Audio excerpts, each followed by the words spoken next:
2017, we've done work on this car in the past. Last time we did the Signs of Speed downpipes is just put new wheels on it, which look really, really nice, especially black on black. This is the non-valved exhaust. It's a used piece that is found. We used to build a lot of these. We called it our GT exhaust. We made it out of titanium. I think it weighed like 4 pounds. If you look through our old videos, our 2019 NSX, we did a lot of R&D with that car. I'll link it. The factory exhaust has the valves, which means it can choose the path. It'll either be a straight through exhaust or it goes through the mufflers, which we'll show you this when we take it off. The outside pipes go through a muffler. When those are closed, it forces the air through the middle tubes, which you get the more louder tone. With this exhaust, it's going to be loud all the time, but definitely sounds cool. Like we always say in the videos, one car at a time. That's the way we do things. It does obviously have a wait time, but when you come in, it's just you. You're not rushed. We don't have 3 cars waiting to come in.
This one came all the way from Orlando.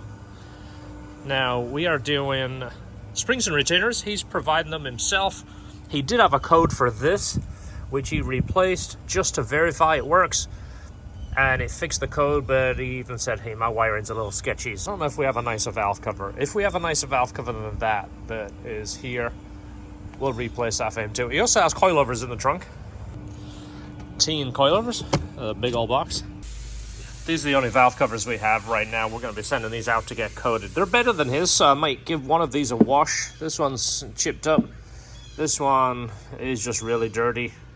We'll see. If we can make one of these look better, we'll just give him it and swap him out because it looks a little bit nicer. So it's got 205s on the front, and the backs are 205 also. So it's the wrong tires on the back. It's got front tires on the back.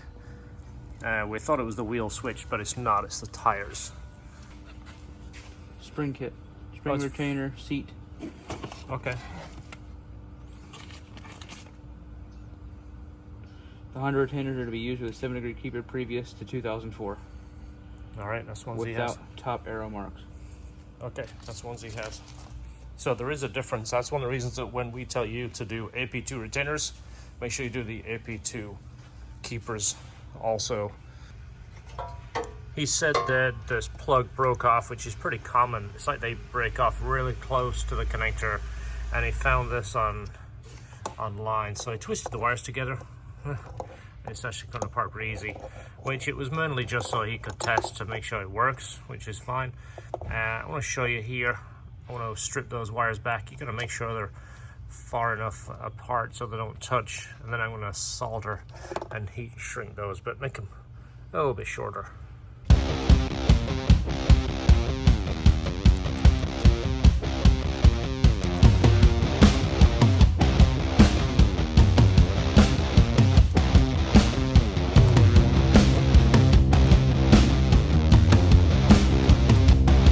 All right, that is put together. Now we should be good.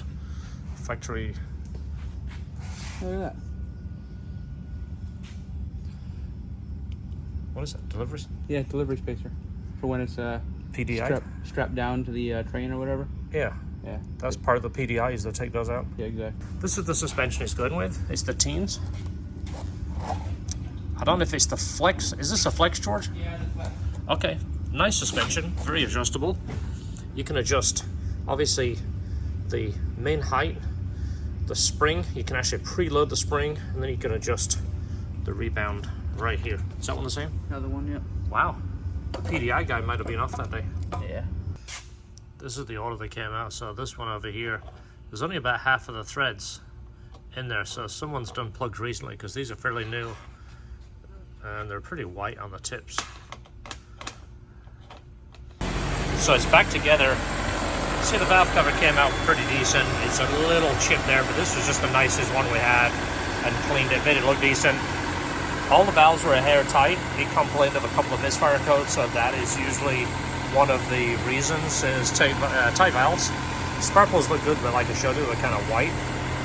It could definitely use a timing chain tensioner, because when it was hot and we started it had a slight rattle from the timing chain tensioner. That's something that is typically lack of oil changes. Stay on top of your oil changes, and they usually don't have an issue. But this one's done. We'll look it over. We'll lower it down, make sure the height looks good. He wanted about 20 millimeters lower than stock, which is typically the way we like to set them. They look noticeably lower. They do handle a little bit better, but it's not low enough that you're scraping everything and having to do all kinds of camber adjustments to make it right. So let's take a look and see how it looks. There's the timing chain sound right there. Now it's warmed up. It might go away if we bring the RPMs up. Right there.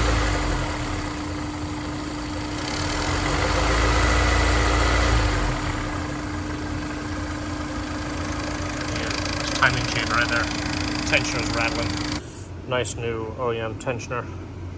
So typically you stay on top of your oil changes. These things work really well. There's a lot of aftermarket ones, and most of them increase the spring pressure, which will stop them rattling, but we've seen a few cases where it wears out the guides a little prematurely. So I'm a big fan of the OEM one. Listen how smooth that sounds now.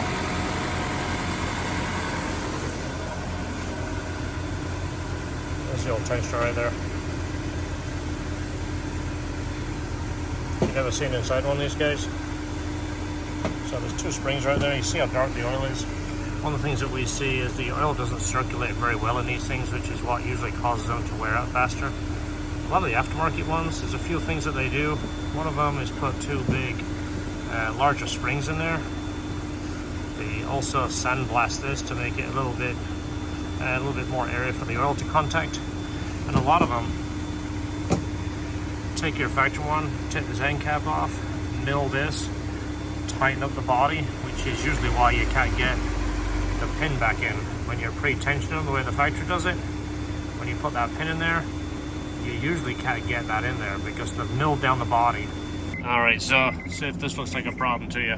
You grab the seat, it's loose, you see that?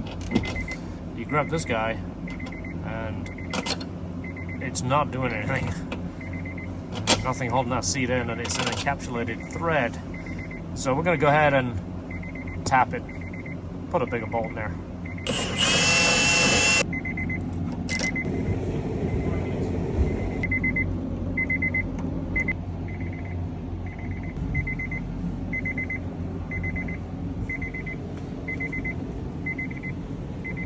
If you never saw our NSX, we had a 2019 NSX, bought it brand new, had it delivered. We did a whole bunch of things to it. Exhaust, tune, intakes, and of course took it to the drag strip and got some solid numbers, and of course the road course. So let it play out. Thanks for watching. Don't forget, enjoy your cars.